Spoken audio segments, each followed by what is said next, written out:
Yes, you read that right. I just put $10,000 into Bitcoin. You could peep it right here. There's no cap on this app. Now I'm about to show y'all why I just made that investment. I guess I got my swagger back. Truth.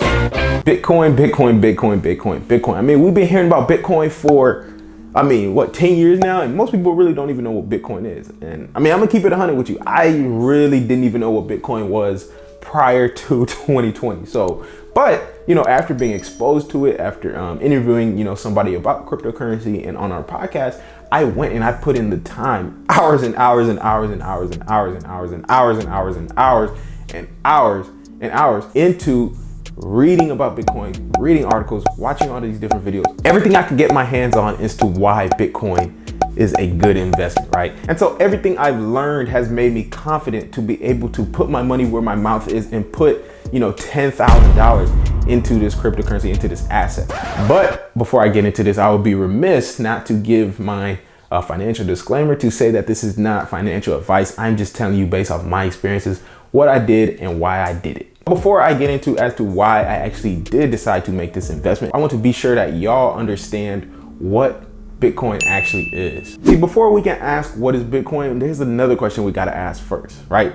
And that is, what is money? So money really is just, number one, a store of value, right? It has a certain amount of value that, it can be preserved, whether it's, losing value or gaining value. It's another conversation that we'll get into, but it is a store of value. Number two, it's a medium of exchange, meaning that it can be used to exchange for, goods and services, obviously, of course, right? Back in the day, what was considered money? It was, seashells, it was salt, it was, fish, donkeys, chicken, right? If I give you one donkey, you give me 5 chickens, right? It's a medium of exchange, right? There's a certain amount of value to the donkeys, there's a certain amount of value to the chickens, and you can exchange them. But at the root of it, money is really just a belief system, right? It is a belief that this thing that we're transacting with has this amount of value, right? Every party within the transaction agrees that this object or this, medium of exchange has a certain amount of value. So it's really just a belief system at the end of the day. That's what money is. So all that being said, Bitcoin is essentially just digital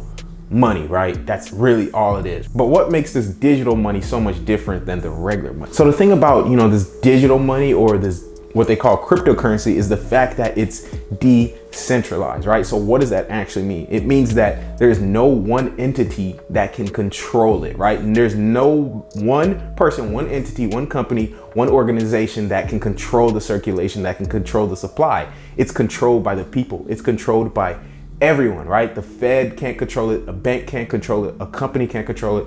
Everyone has control over it. But see, how does Bitcoin actually work? See, I know I need to get into this before I get into the meat and potatoes, into the main dish. Bitcoin operates on what's known as a transparent public ledger, right? So the best way to think of this is essentially a bank without a banker, right? So, and I think the best analogy I've heard was the Monopoly analogy, right? If you're playing Monopoly, everyone, let's say you're sitting around a table with 4 people, everybody has, some money, and then there's the bank in the middle, right? That's where you go to grab money.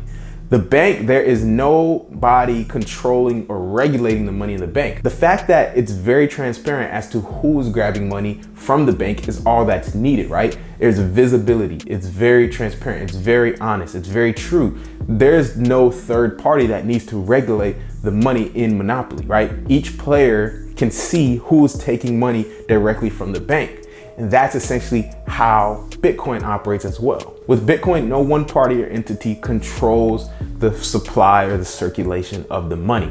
It's very open, it's peer-to-peer. If you want to transact in Bitcoin, I can transact directly with you using Bitcoin. I don't have to send money through Chase Bank or through, PayPal or through Venmo. I don't have to do that. I can send money directly to you with no interference, right? So it's a very peer-to-peer network of transactions. That's essentially at the very fundamental basic level what Bitcoin is. Now for the main dish. Why do I believe in Bitcoin? If you watch my last video, which I recommend that you really go watch because that one is a prequel into this video, I talked about the fact that we operate in a fiat money system, right? Fiat money system is simply just the fact that money has value because the government says that it has value and the people believe what the government is saying, right? That's the only reason that money actually has value. But the problem with the fiat money system is the fact that the government has control over it, right? So they can control the supply of money. See, what happens is whenever the Fed or the Treasury actually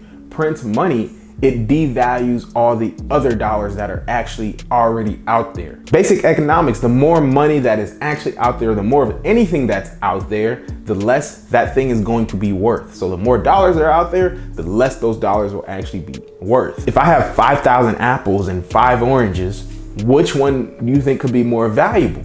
Obviously, the item that's more scarce, right? The scarcest item always wins. The scarcest commodity always wins. It's the same thing with money. In 2020, the Fed and the Treasury printed more money or injected more money than they've ever done, like in the history of the world, into the economy in 1 year. If you go look at the Fed or the Federal Reserve money supply, right, available online, you can go see it. I'll put it right here. You can literally see that last year, in March of 2020, there was $4 trillion, right, in this money supply.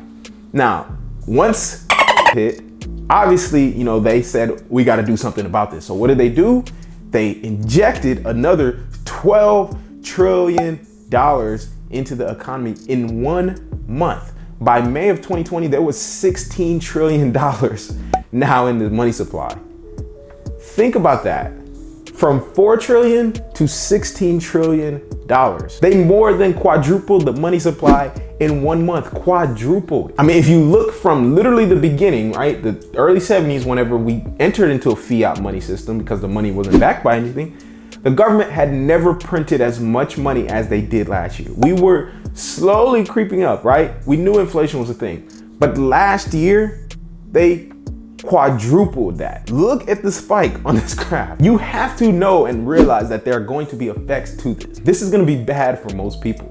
Why? Because all that money that got put into the economy is going to devalue all the other dollars that were already there. So now all the other dollars are worth less. Inflation affects the poor and the wealthy very differently. The poor get poorer and the rich get richer, right? The poor get poor because all they're holding on to is cash that is now losing value over time. In 2020, those dollars lost a lot of value. Whether you believe it or not, they did, right? How do we know this? Because the price of assets went up, right? Real estate went up, the stock market went up. Everything was at an all-time high last year in 2020 and now it's even in this year, right?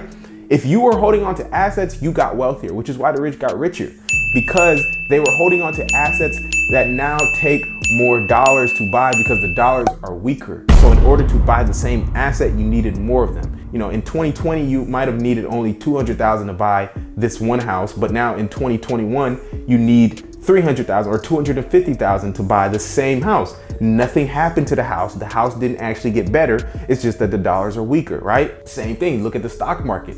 Apple was trading at, like $80 before COVID.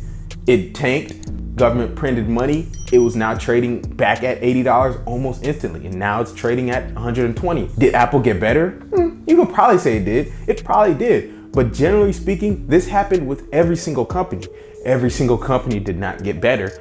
The fact of the matter is that those dollars got weaker. So how does all this tie into Bitcoin? Because I know this is about Bitcoin. Whenever Bitcoin was created by Satoshi Nakamoto, which is the guy or the person that created it, that's his pseudonym. He programmed into the code to only create 21 million Bitcoin, right? So only 21 million Bitcoin will ever be put. That's the max that can ever be put into circulation. We're currently at about 18 million Bitcoin that have been mined, right? So there's only about 3 million Bitcoin left to go. So Bitcoin miners are the ones that actually put Bitcoin into the circulation, right? So those are essentially people that, you know, own these supercomputers that can solve those complex problems that will then essentially put Bitcoin into circulation. So every 4 years, that amount of Bitcoin is cut into half. The amount of Bitcoin that's put into circulation is cut in half. So remember, supply and demand is basic economics. As the supply decreases and the demand increases, the price can only rise. Even if the demand didn't increase, which it will over time, but even if the demand stayed constant, just the fact alone that There's a finite amount and a capped amount of money of Bitcoin that will actually be put into circulation, means that the price can only go up. Now, is there volatility and all of those kind of things? Yes, the price can fluctuate, but generally speaking, over time, it can only go up as the supply decreases. Remember, I always say savers are losers, but when it comes to Bitcoin, savers are winners, right? I mean, it's the same concept as real estate, essentially, right? There's a finite amount of land out there, right? Imagine if you owned a piece of real estate or a piece of property in Central Park in New York, right? That's gonna be a very expensive or a very valuable piece of property because the supply is so limited. That's exactly what's happening with Bitcoin.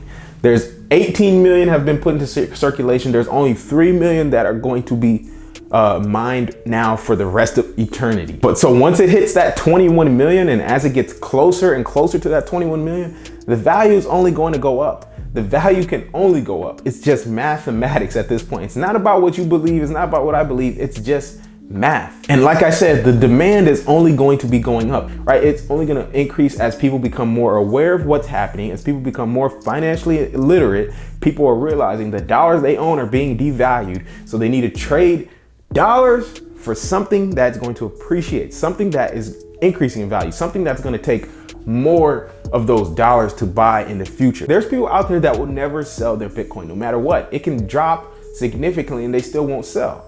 That means there's now a floor for Bitcoin. It can only drop so far because there's going to be people that will not sell no matter what. They have literally ironclad diamond hand, especially now that you're seeing a lot of these institutions starting to buy Bitcoin, right? You're seeing Tesla, you're seeing Square, you're seeing PayPal, you're seeing MicroStrategy, you see Goldman Sachs, Fidelity, JP Morgan, right? They're creating Bitcoin ETFs, right? It's almost a self-fulfilling prophecy at this point. I truly believe that it is more risky not to have any exposure into Bitcoin than to have exposure into Bitcoin. As I'm recording this, it's currently March 25th, 2021. Bitcoin is currently at about $51,000. And in my opinion, that is extremely undervalued, right?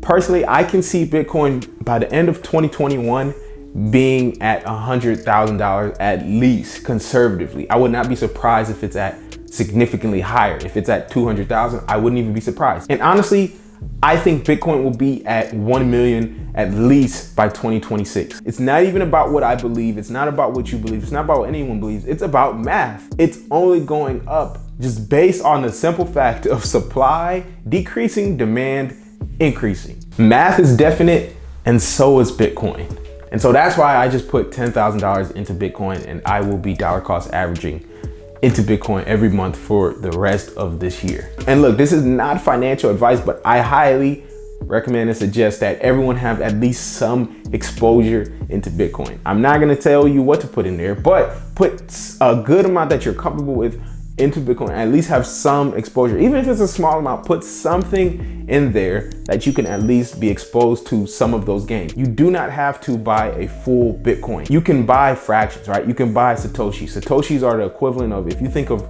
what pennies are to dollars, Satoshis are to Bitcoin, right? It's just essentially a fraction of a Bitcoin. You can buy $100 of Bitcoin. You can buy $50 of Bitcoin, right? You can do that. You just need to get something, right? Get a little bit of exposure into it, please. But anyways, that's it for this video. I hope y'all gained something of value from it. If you did, hit that thumbs up button for the YouTube algorithm so that they know that this is good content that needs to get pushed out there and share some more. I'll see y'all in the next one.